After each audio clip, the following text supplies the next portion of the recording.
Today we're building a theme park in the middle of Tokyo, on top of this building. Can we build the ultimate tiny park with so little space? Let's find out. Welcome to Parkitect. Today, we're traveling to Technopolis, a bustling mall in the middle of Tokyo. I was hired as an architect to do the impossible, build a theme park using only the space in this concrete slab. We need to have at least 450 guests, which is not easy.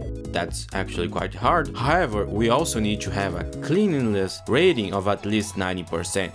According to Silvarret, the designer of this scenario, this was more of a joke, but it turned out to be quite hard. So here we are, so much potential, so little space. What do we need to do first? Well, hire a bunch of janitors. It's a surprise tool that will help us later. Now let's get to the fun part. If you're a fan of roller coasters, you probably heard of Thunder Dolphin, a massive roller coaster in the middle of Tokyo. It's in a park called Tokyo Dome City. So let's try building something similar to that, a high throughput launch coaster, since we don't start out with a giga coaster. I think the hardest part about building a theme park here is that you don't have a lot of space to fit all the different flat rides and coasters. But why not take advantage of that and create an immersive, tight park? But what's the theme of the park, you might ask? Well, personally, this was quite challenging. Let's take a look at our site. Massive buildings surrounded by cityscapes. Not easy to immerse guests into a make-believe world. So let's take advantage of that by creating a storyline that aligns with these beautiful vistas and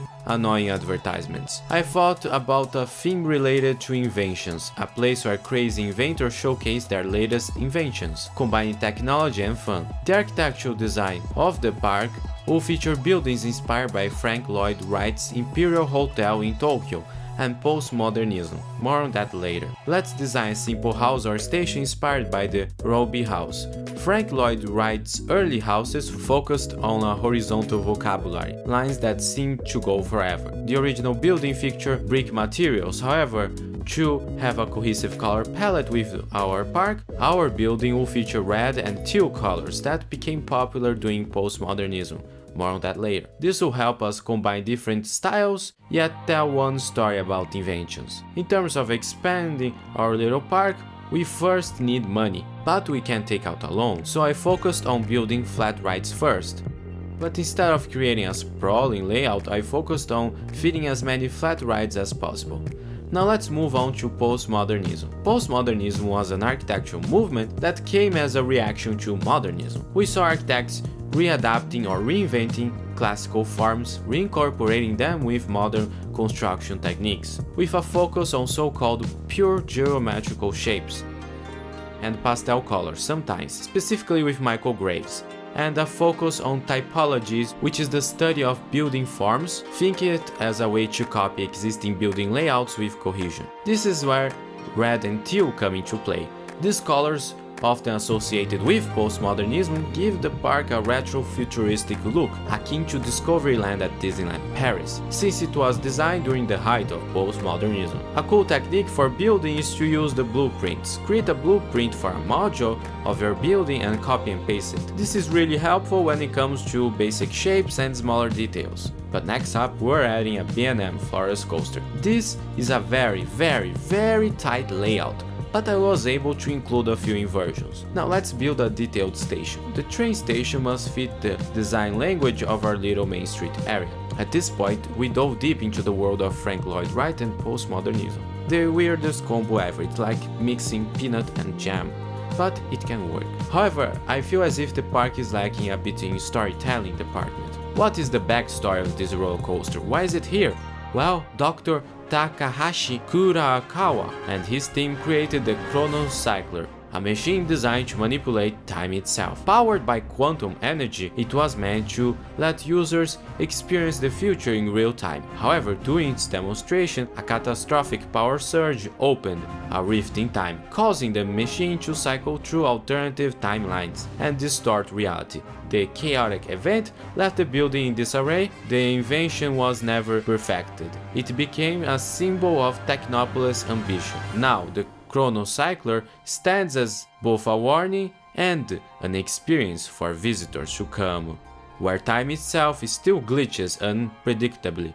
So it's like a mix of Back to the Future and Lost Gravity. So I think it's appropriate that the theming also extends toward the layout. Taking inspiration from Lost Gravity, we have many random theming elements reminiscent of Interdimensional Traveler.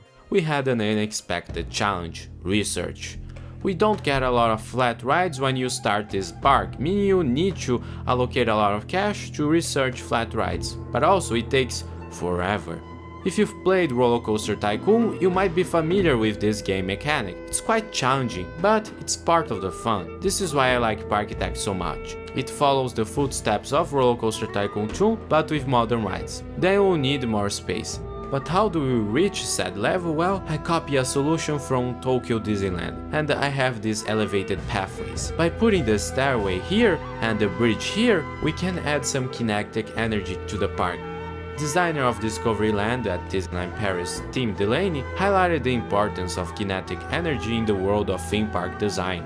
So the bridge here is not an ordinary bridge, it's a landmark in our park. Atop it, we're introducing a new ride inspired by a robot factory. It's an innovative attraction, but let's hope these robots don't start getting any ideas about taking over the world. Cue ominous music. No. What would you do in such small space? Let me know your ideas in the comments below, and don't forget to like, subscribe and stay tuned for more park building adventures. Now let's tour our park. Starting things off in Inventors Plaza, where the adventure begins. Here you'll find the trending postmodern architecture. We have some flat rides and this convenient stairway. On the other side we have this other stairway leading up to the Frank Lloyd Wright mini area. Here you'll find the launched coaster and a spinning coaster, all with Frank Lloyd Wright inspired architecture. On the other side of the park we have our B&M floorless coaster and some other flat rides. This is the RoboCorp area of the park. Okay, but how do we actually complete this scenario? Well, let's just hire a few janitors. And by a few, I mean 23 janitors. I'm never going to financially recover from this. After a few more months of advertisement, expansion and waiting, we had reached our goals. Building a tiny park in the middle of Tokyo was no small feat, but it proved to be one of the most creative, rewarding challenges. This project showcased the timeless potential of innovative design. But the adventure is not over yet. There is more to come, from a valley filled with dragons to the moon.